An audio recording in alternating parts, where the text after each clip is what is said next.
Hey, have you hugged a hoodie or bashed a bankster today? Well, we got an episode for you. Yes, according to our headlines, it may be time to start hugging a bankster and bashing a hoodie. Stacey Herbert.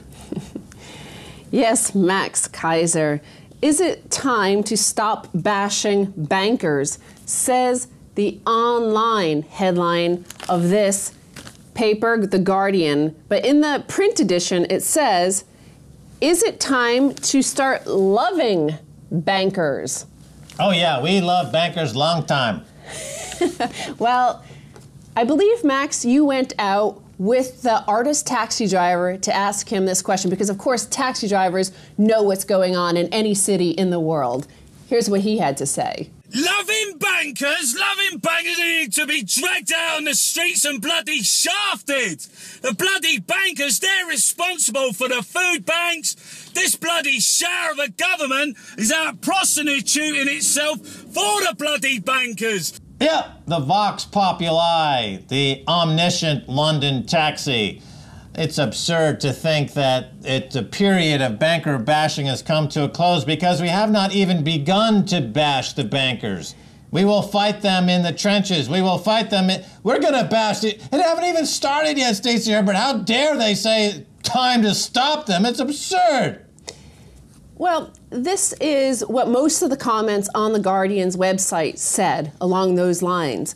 But I want to point out that this is the former mayor, Ken Livingstone, who is there whitewashing fraudsters, criminals, hardcore criminals that have plundered the wealth of nations across the world, who, according to Paul Moore, the former HBOS, the compliance officer, he said that hundreds of millions of people have been made poor because of these bankers. And he's asked by the woman doing the interview, but Ken Livingstone, aren't you responsible for making this city such an important part of the financial world? And he answers, Max, what I've always said to the mayors of Shanghai and Mumbai is if you want to be a great international finance center, you've got to allow about 30% of the population to be foreigners. That's an interesting observation. Foreigners, in this case, of course, would be those who are bringing in foreign agents, foreign algorithms, foreign computer-generated, computer frequency trading to turn an economy that was working functionally okay into something that is functionally not working whatsoever, and creating this enormous Ken Livingstone, he's a fake left-winger. That's the main point here. He's actually got his nose firmly up the butt crack of the entire city of London, and he should be ashamed of himself. And he's always in the public eye pontificating about what's better for the general community, and that's a lie. He's nothing but a whitewashing, butt-sniffing, bankster-loving fake liberal who should not be given any oxygen whatsoever to speak. But of course, the Guardian newspaper, another fake left-wing institution, supports this kind of fake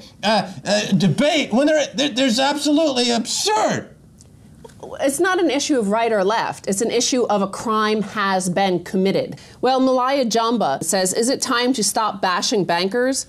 Yes, and time to start jailing them. So he gets it right. Now we turn to another comment, Max, from my fellow prisoners. He asks, what bashing? What ill-gotten gains have been confiscated? Who has been arrested, charged, tried? They captured the regulatory system years ago, and they got away with nearly collapsing the economies of the West. And it's going to happen again and again until something gets done about it. Well, look, the front page of today's Financial Times is that austerity squeeze set to last until 2018. Now, that's a direct result of banksters having confiscated billions from the economy using illegal practices and larceny. So the social uprising, the social unrest sweeping Europe and the globe is a direct result. Does Ken Livingstone, does he take credit for having spawned the violence that he is underwriting with his ignorant comments? Again, this is an issue about the fact that there's an absence of justice. It has nothing to do with politics. It has the fact that there has been a crime committed in broad daylight. Everybody witnessed it. all the witnesses saw what happened, which is society at large. We saw the crime happened, and yet nothing has happened. And this is, again, something you see in the comments here. Here's a comment from the Vox Populi, as you call it. Geoc says, average people go to prison for stealing a loaf of bread, but banksters steal billions from pension funds, wreck economies, and get bonuses and respect from government officials. So again, this is the thing. All of our society, the way the system works, especially as is based on a fiat currency system, Max, is based on perception and trust. People have to have faith in the system. And the fact is that you see from the comments, there are hundreds of comments on this site where the Guardian is trying to whitewash this situation and provide an out for the criminals who use the bank as a front. That was their front. That was just like somebody setting up a fake curry shop as a money laundering outfit. They set up a bank as a money laundering outfit, and people see that they got away with a crime. Yes, it is a crime, but it's not a one-off crime. No. It's an institutionalized culture of criminal behavior. It's a racket, and Ken Livingston is part of a racket. He's a racketeer, which includes, by the way, the 4 big accounting firms. Again, today's Financial Times, Ernst & Young, PricewaterhouseCoopers, and the other 2 major accounting firms implicated in all of these crimes. They're part of the racket. Ernst & Young are part of a criminal syndicate that commit wholesale crime. And nobody debates that fact, actually. They say that it's not that they're not committing crime, it's that if you take away their ability to commit a crime, the economy will collapse. That's their argument, that we need the crime to survive. And then they wonder why there's social unrest. The fact that you bring this up brings me to this next headline, because I listened to Martin Wheatley interviewed on BBC Radio 4 by Justin Webb. And he says, you know, they looked at LIBOR and how to change it and possibly get rid of it. This whole, committee of guys who set global interest rates. And he said, basically, there were too many contracts globally to get rid of it. So we're going to keep this corrupt system open to corruption, and we're going to stay with it because it's too big to get rid of. Martin Wheatley reveals himself to be no less captured than his FSA predecessors. So, they got rid of the Financial Services Authority, and now it's the Financial Conduct Authority. And I notice this word being used over and over, that is inappropriate conduct that they now use as like a little bad child. It's nothing like a hardcore Al Capone criminal racket that's going on. So he's asked by Justin Webb, well, what about this payment protection insurance scandal? People see this and they see that this, banks have plundered and missold to the population, therefore plundered, and yet they get no criminal sentence. And Martin Wheatley answers, they are paying the money back. That's the most important thing to note at this moment. And Webb interrupts and says, yes, but thieves in other areas, other people who nick money in other areas, don't just pay the money back. They go to jail, don't they? Martin Wheatley says, well, thieves is obviously a strong term. Our view is that this is inappropriate conduct. That is a long way short of fraud. Well, Martin Wheatley is a joke. He's banking on the fact that they can institutionally give the population a lobotomy and have a collective amnesia, that the FSA was caught cooking the books, caught working with the City of London to commit fraud, was the FSA. They bring in a new organization to wipe clean the slate. Martin Wheatley, he says he's a regulator. He says he's going to be tough on banksters. Well, Martin Wheatley, there are right now in the City of London bankers from Iceland that are wanted by Interpol for financial terrorism in your town. Terrorism, financial terrorism, Martin Wheatley. Oh, you don't care about terrorism, do you? You foster terrorism. You're a terrorist, Martin Wheatley. You love terrorism, and they're right here in the City of London, and you're doing jack beep about it. You should be ashamed. So, well, it's now a Financial Conduct Authority, and this is something we see in mafia sort of rackets around the world, whether it's the big 4, as you can only name 2 because the other 2 are the same old ones like Arthur Andersen that has now been renamed, Bearing Point. So they reopen as a new entity. The Financial Services Authority was a rename of a former regulator that failed, and then this one failed, so they just suddenly changed the name. Nobody knows who Financial Conduct Authority is now, but it's all about conduct. It's not Financial Criminal Racket Authority. Well, this is the thing. I mean, this is where the racket includes the government, because the government is supposedly in the business of protecting the public interest. The fact that the current government, the coalition government of Cameron and that Lib Dem clown that nobody can remember his name, allow for this to proceed unchecked by any kind of government fiat is, again, implicating the highest levels of this government, the Queen's government, involved in the whitewash that's causing, terrorism of the financial kind, thank you, those in the Buckingham Palace, and also causing widespread fraud and social unrest. Thank you again down there in the Buck House and the House of Commons. You're doing a great job, aren't you?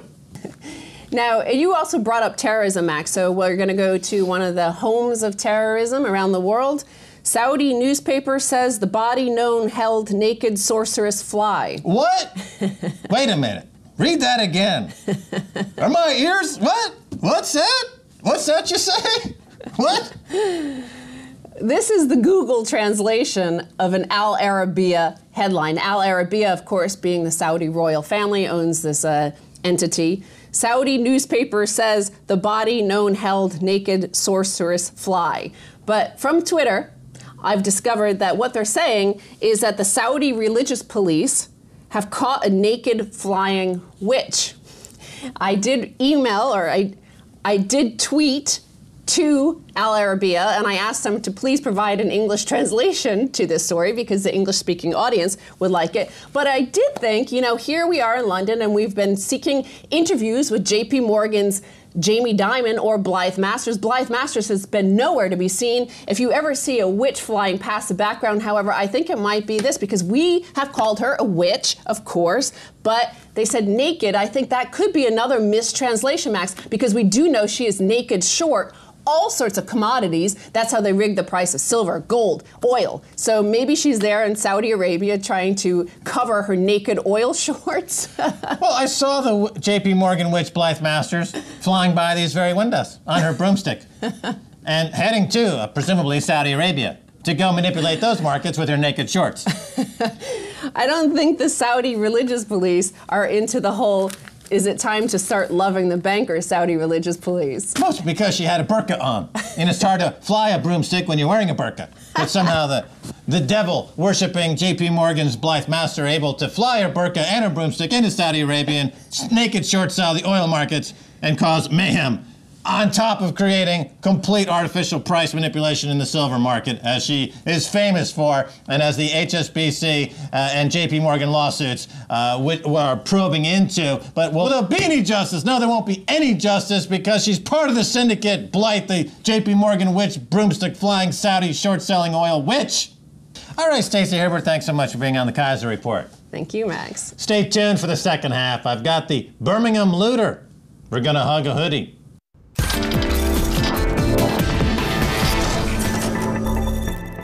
Welcome back to the Keiser Report. I'm Max Keiser.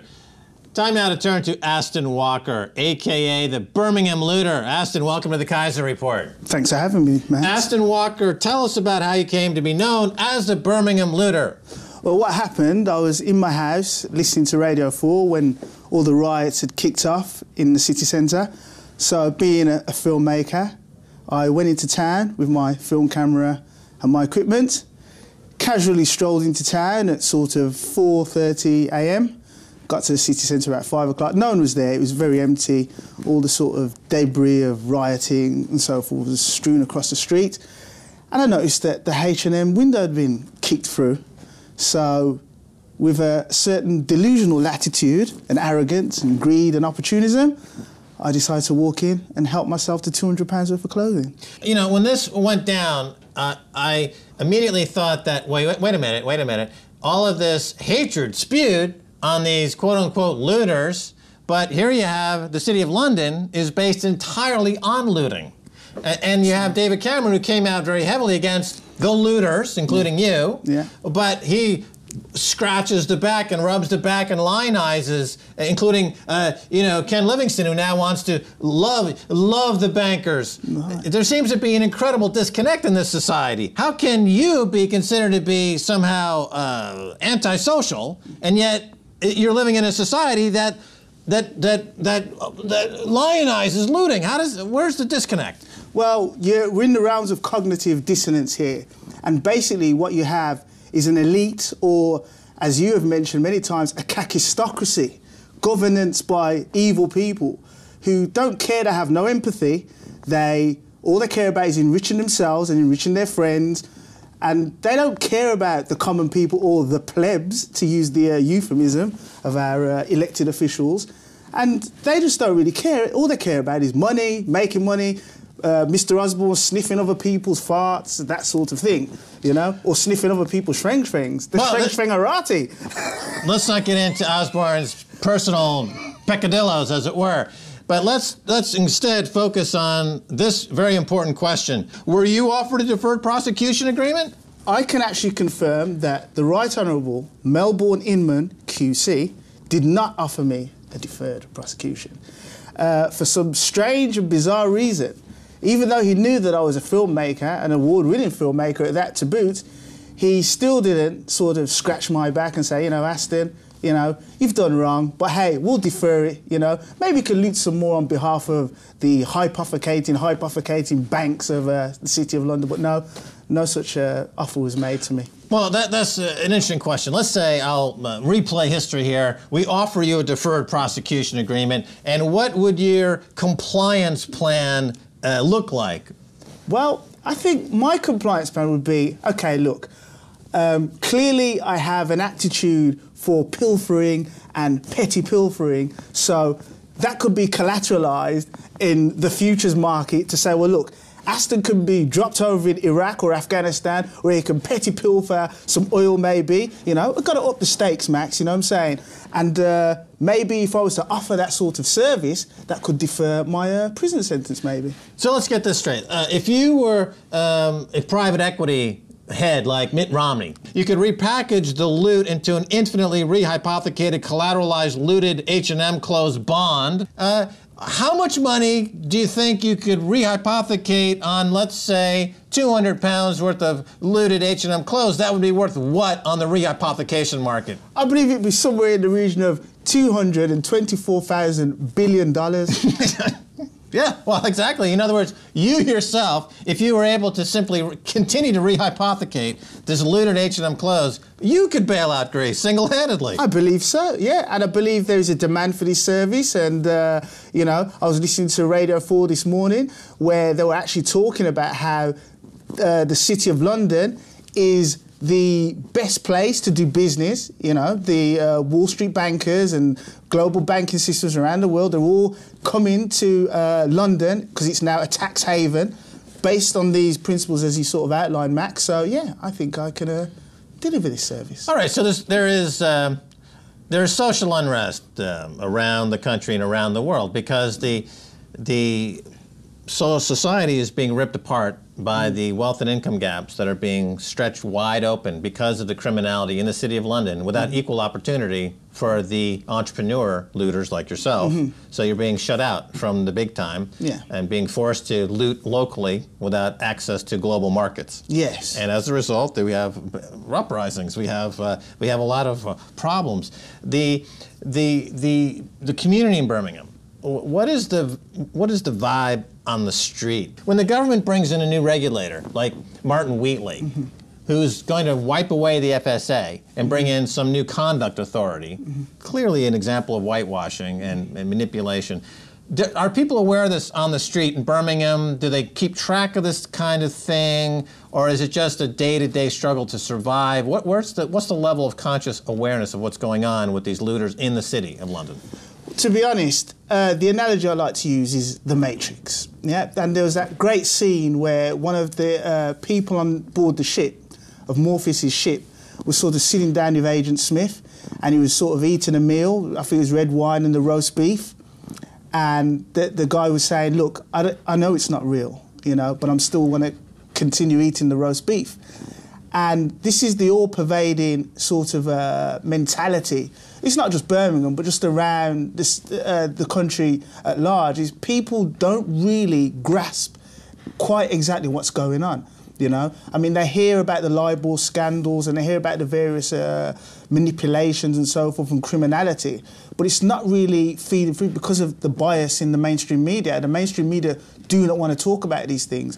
And to be honest, most people are unaware or not particularly interested because they want to survive day to day. Bills are going up, food prices are going up. So all these things are sort of more on their mind, more than sort of dipping into the actual real nub of the issue.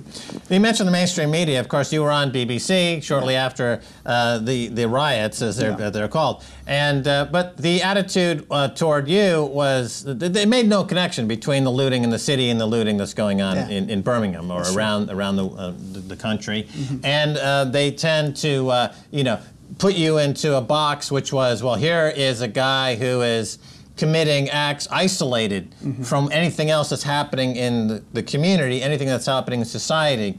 And so the BBC really has to be called into question in terms of their ability to make good journalistic connections between the entire cause and effect that we see with looting in the city and looting elsewhere. The BBC, how complicit do you think they are in this wave of financial terrorism? Are they on the front line, or are they just cognitive dissonance themselves? They're just stupid. I believe it's a mixture of the two. Essentially, the BBC is the propaganda mouthpiece of the British state, of the British establishment. So regardless of whoever's in power, if the financial incentive is to make money and to be functioning in the face of stiff competition from the likes of the Murdochs and News Corp, etc., etc. So the BBC, they're basically the mouthpiece for all of this. They're not really talking about what you sort of mentioned in your shows, the hypothecation and so forth, it being capped at 140% in Wall Street. If they were to sort of bring that to the fore, then maybe there'd be a case for them for being a journalistic, sort of objective news organisation, but they're not. You know, they have their financial journalists there who one assumes have some sort of modicum of understanding about these sophisticated financial vehicles. But this is not coming through. They don't talk about it, Max, and it's a very strange thing. All right, Aston, you've written an e-book. An e-book, and so tell us a little bit about, first of all, what is an e-book, because a lot of people probably don't know what an e-book is, and then tell us about the book itself. It's basically an electronic book that you can read on your iPad or download it onto the Kindle. Basically, it's a satirical novel about the kakistocracy and the financial terrorism that's sort of currently going on. And I've sort of woven my experience of being sent to prison as a looter, sort of woven that into the narrative. Again, a lot of this was ironically due to the G4S, the private business that owns the prison that I was staying in, sort of teaching us and explaining to the prisoners with all these programs to get us, to learn to confront our offending behaviour. So it was through these programs that I was emboldened to actually write this book, which is slightly ironic, but, Okay, so you've taken the knowledge that you picked up in prison, and you're using that to put out this e-book. And so, what's been the response so far? The response has been very positive so far. People are quite energised by it, purely because the themes that I'm sort of talking about within the book don't normally get addressed. I mean, everyone's on these 50 Shades of Red and whatever, or some other weird stuff, sci-fi or whatever. Yeah, Britain's going through a phase of kinkiness at the moment. Kinkiness, yeah. It's kind of a kinky period. Well, the Tories, they always bring the kink with them, don't they? So let's look at the future here. So you've been through this very interesting political period, and you've got this, you're an author, you're doing some writing. So 2 or 3 years down the road, a couple of questions. First of all, do you see the society becoming, resolving this issue with the banksters? Because it doesn't sound as if there's going to be any kind of penalties or attempt to rein in the banksters. And if that's so, does that mean more social unrest? I personally believe that the social unrest issue, they're going to break out sporadically. The bankers, the looters, need to be penalised. It's a waste of time, sort of institutions, looting and stealing money wholesale and thinking that this does not have an impact on society. People see these things for what they are, and you know, there's 10-year-olds in Newtown, Handsworth, Chardin, you know, places in Birmingham that can see this clearly, you know, and it's only because these Etonian weirdos think that these plebs can't grasp these things, but it's very plain, everyone can see it, everyone knows there's high larceny just being committed wholesale, and unless these people are sent to prison or penalised severely, very harshly, unrest is just gonna keep happening, I think. All right, Austin Walker, thanks so much for being on the Keiser Report. You're welcome. Glad to be here, Max. That's going to do it for this edition of the Keiser Report with me, Max Keiser, and Stacey Herbert. I want to thank my guest, Austin Walker, otherwise known as the Birmingham Looter. If you'd like to send me an email, please do so at keiserreport@rttv.ru. Until next time, Max Keiser saying, bye, y'all.